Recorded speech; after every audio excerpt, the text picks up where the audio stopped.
એક પ્રખ્યાત ઋષિ તેમના ગુરુકુળમાં બાળકોને શિક્ષણ આપતા હતા. ઘણા રાજ્યોના રાજકુમારોની સાથે સાથે સામાન્ય પરિવારના બાળકો પણ તેમના ગુરુકુળમાં અભ્યાસ કરતા હતા.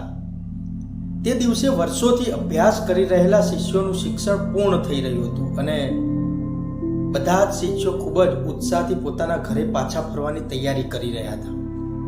જતા પહેલા ઋષિએ બધા શિષ્યોને પોતાની પાસે બોલાવ્યા. બધા શિષ્યો તેમની સામે ભેગા થયા. બધાને સંબોધતા ઋષિએ કહ્યું કે પ્રિય શિષ્યો, આજે આ ગુરુકુળમાં તમારો છેલ્લો દિવસ છે.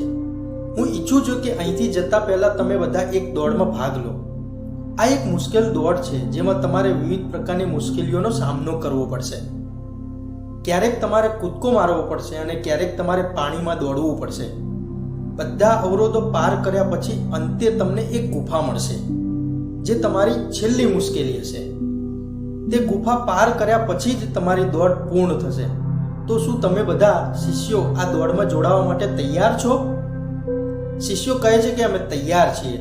બધા શિષ્યોએ એક સ્વરમાં કહ્યું અને દોડ શરૂ થઈ.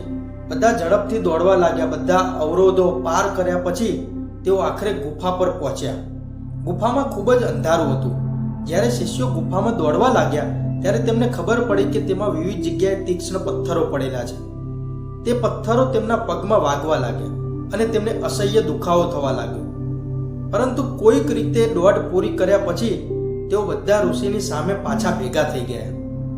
ઋષિએ તેમને પૂછ્યું કે શિષ્યો, તમારામાંથી કેટલાકે દોડ પૂર્ણ કરવામાં વધુ સમય લીધો અને કેટલાકે ઓછો સમય લીધો. આવું કેમ? જવાબમાં એક શિષ્યએ કહ્યું કે ગુરુજી, અમે બધા સાથે જ દોડી રહ્યા હતા, પરંતુ ગુફામાં પહોંચ્યા પછી પરિસ્થિતિ બદલાઈ ગઈ.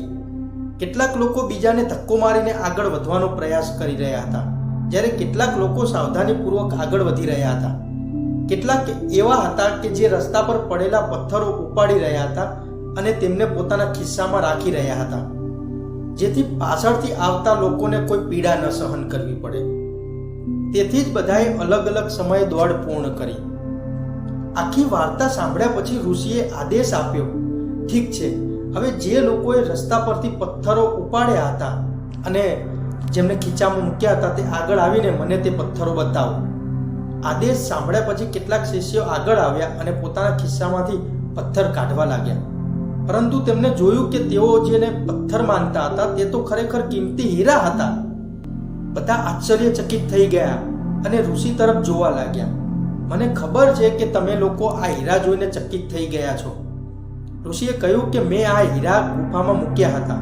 આ હીરા તે શિષ્યો માટે મારો પુરસ્કાર છે જેમને બીજાઓ વિશે વિચાર્યું. શિષ્યો, આ દોડ જીવનની ધમાલને પ્રતિબિંબિત કરે છે, જ્યાં દરેક વ્યક્તિ કંઈક ને કંઈક બીજું મેળવવા માટે દોડી રહ્યો છે, પરંતુ અંતે ફક્ત એ જ સફળ થાય છે જે આ ધમાલમાં પણ બીજાઓ વિશે વિચારે છે અને તેમનું ભલું કરે છે. આ ધ્યાનમાં રાખો કે જીવનમાં સફળતાની ઇમારત બનાવતી વખતે તેમાં ઈંટો નાખવાનું ભૂલશો નહીં. આખરે તે તમારી સૌથી કિંમતી થાપણ હશે. જીવનમાં પણ કંઈક આવું જ છે. બીજાની મદદ કરવાનો વિચાર કરવા માત્રથી જ પ્રકૃતિ આપણી સાથે જોડાય છે અને આપણને એ મદદ કરવા માટે શક્તિ પૂરી પાડે છે. જીવનની દરેક સારી ભાવના સાથે, બીજાને મદદ કરવાની લાગણીઓ સાથે જીવવામાં આવે તો જીવન સ્વર્ગ જેવું બની જાય છે. મિત્રો, ચેનલને લાઈક, શેર અને સબસ્ક્રાઇબ કરવા વિનંતી. આભાર.